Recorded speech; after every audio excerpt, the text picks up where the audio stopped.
ED का राजनीतिक इस्तेमाल बंद करो, बंद करो। राहुल गांधी को प्रताड़ित करना बंद करो। नमस्कार, हसनपुरा न्यूज एक्सप्रेस में आप सभी का स्वागत है और इस वक्त मौजूद हैं हसनपुरा चट्टी पर। और मैं आपको बता दूं, हमारे साथ मौजूद है कांग्रेस के प्रखंड पर अध्यक्ष जावेद अली जी। और मैं आपको बता दूं, इन्होंने आज एक पद यात्रा निकालने का कल ऐलान किया था और पूरे भीड़ भाड़ के साथ किया था, लेकिन धारा 144 लागू है, आपको पता होना चाहिए, सीवान जिले में। उसको देखते हुए प्रशासन से बात करने के बाद इन्होंने खुद सिंगल ही पद यात्रा निकाला है, जो कि ये बहुत सराहनीय बात है। और क्यों निकाला है ये पद यात्रा, इसके बारे में हम बातचीत करते हैं और जो तोड़फोड़ हुई है उसके बारे में भी बातचीत करते हैं। या मिलकर बात करते हैं कि ये किस कारण पद यात्रा निकाली गई है। आपने ये पद यात्रा निकाली है, किस कारण पद यात्रा ये निकाला गया है?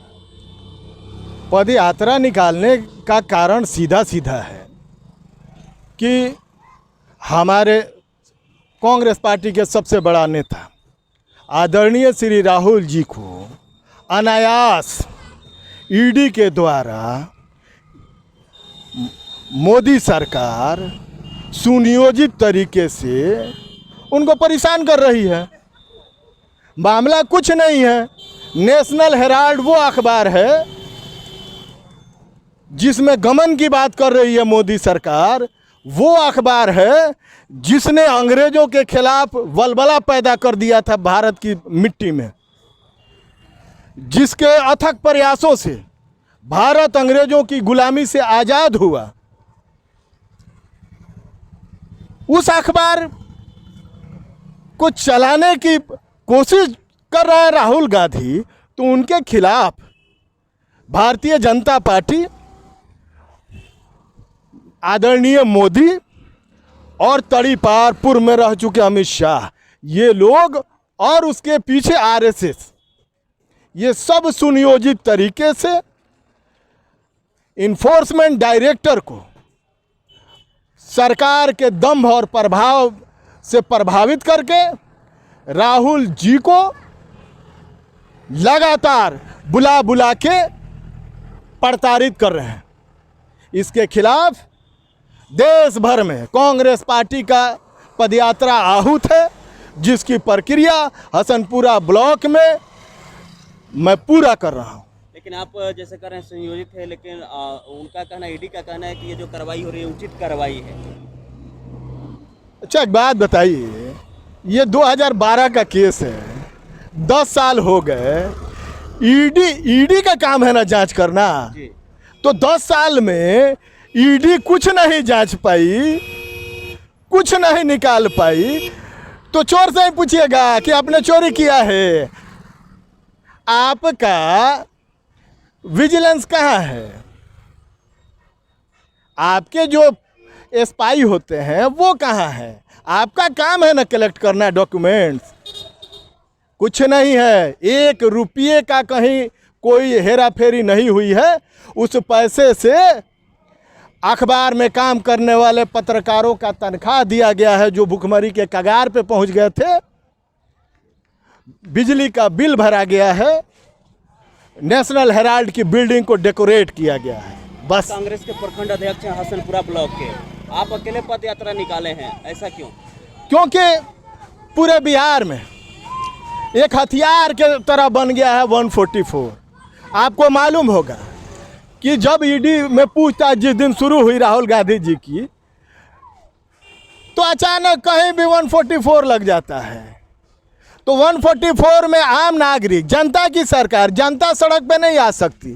कोई पॉलिटिकल क्या स्टेक होल्डर सिर्फ भारतीय जनता पार्टी और आरएसएस से धरना प्रदर्शन करने के लिए भारत की ज़मीन पे, भारत की सड़कों पे, कि सिर्फ उनका धरना प्रदर्शन, उनका तोड़फोड़, उनकी आगजनी, उनका दंगा फसाद, ये सब भारत के संविधान के तहत है।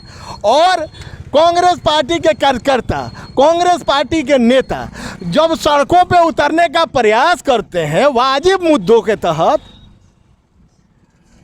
तो उससे पहले ही 144 लगा दिया जाता है। और 144 में अगर 5 आदमी नहीं, तो इतनी बड़ी तादाद में 144 को तो पुलिस वायलेट कर रही है। वो हजारों हजार की तादाद में क्या कर रही है एआईसीसी के इर्द गिर्द? 144 लगाने का मकसद था वो अग्निवीर जो एक योजना आई है सरकार का, जिसमें युवाओं ने उग्र प्रदर्शन किया था, उग्र हो गए थे ज़्यादा, तोड़ फोड़ और आग लगा दिया जा रहा था, इस वजह से 144 लगाया गया है। 144 तोड़ फोड़ के वजह से लगाया गया है ना। इससे पहले पूर्व में कितने तोड़ फोड़ हुए हैं भारत में? कौन थे वो लोग जो 2 साल तक भारत को जलाते रहे 1974 से 77 तक? वो उनकी चड्डी कौन सी थी? वही ना आरएसएस की चड्डी थी। अग्निवीर जो योजना आई है जिस वजह से छात्र उग्र हुए हैं, उसके बारे में आपका क्या कहना है? जो तोड़फोड़ हो रही है पूरे बिहार में, पूरे भारत के 5 जो स्टेट है उसमें ज्यादा प्रोटेस्ट है छात्र द्वारा, युवाओं द्वारा। जब युवा बेरोजगार जिनको हर साल 2 करोड़ नौकरी देने की बात कह के मोदी सरकार आई थी और वो जुमला साबित हुआ, 2 करोड़ से करते करते 8 साल बाद 10 लाख पे आ गई, और वो भी टेम्पोररी। आप बताइए कि टेम्पोररी कैडेट के सहारे भारत की इतनी लंबी सीमा की हिफाजत की जा सकती है? और कौन जाएगा?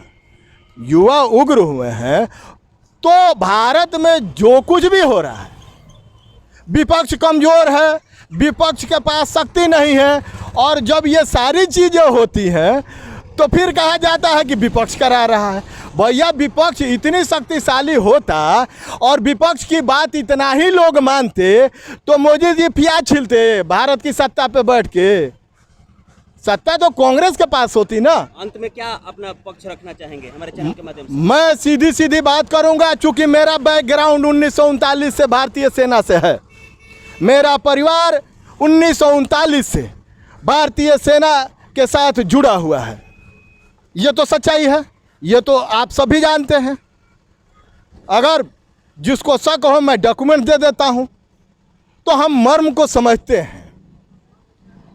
जो लोग भी इस अग्निपथ योजना और अग्निवीर को जस्टिफाई कर रहे हैं दलाल मीडिया चैनलों पे बैठ के, वो लोग बिके हुए हैं। वो सरकार के डर से सरकारी की दलाली कर रहे हैं। और बड़ा शर्मनाक तो ये है कि करोड़ों ऑफिसर रिटायरमेंट करके घूम रहे हैं।